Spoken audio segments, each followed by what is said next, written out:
I had sort of convinced myself that he probably had some girl pregnant. So when he said, "Mom, I'm gay," it was totally out of left field for me. When Susan's son John came out of the closet, she was stunned. Susan had grown up in a very religious Lutheran household and hadn't conceived that one of her own children might be gay. After my initial reaction of that he was mistaken, my second really huge fear was that he was going to spend eternity in hell.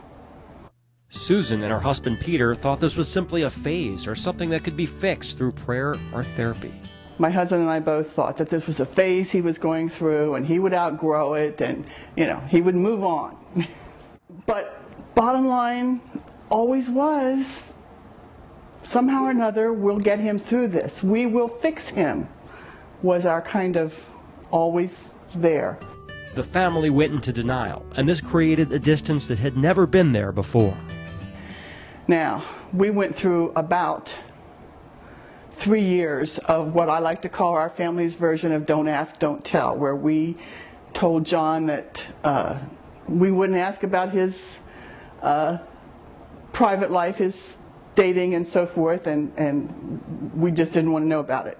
It was very difficult because the distance between us was extremely uncomfortable, and I'm not talking about geographical distance, but emotional distance, and it was something that I didn't like.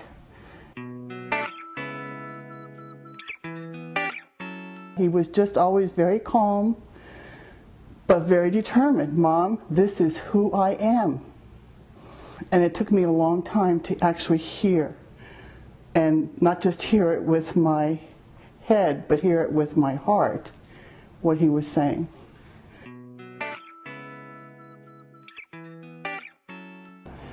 And it really isn't a choice. This was something that I really had to work to overcome, that perception that my son had a choice in his behavior.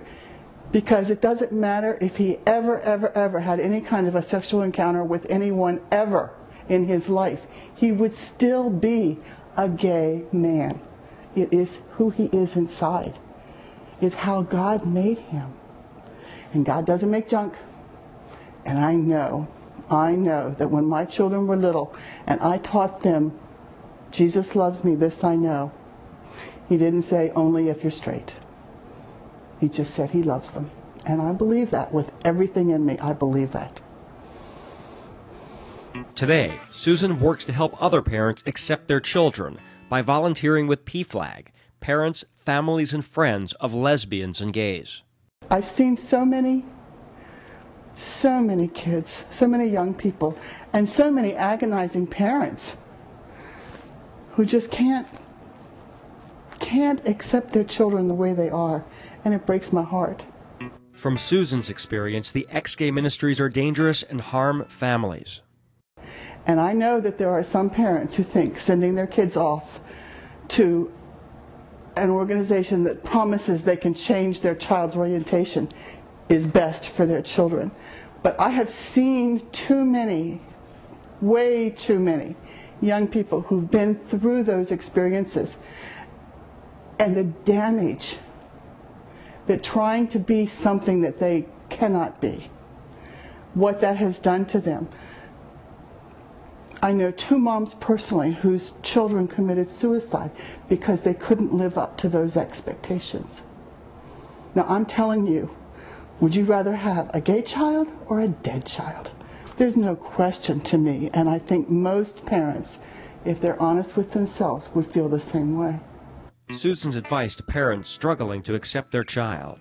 To any mother who is new to the information that her child is gay or lesbian, number 1, follow your instincts. You know in your heart that you love your child. You know in your heart that your child is good. Follow that. Anything that would be destructive to that is just not the way to go. Love your child unconditionally, without strings or only ifs or exceptions. I love my child if only. Why? Why? You love your child. You know you love your child.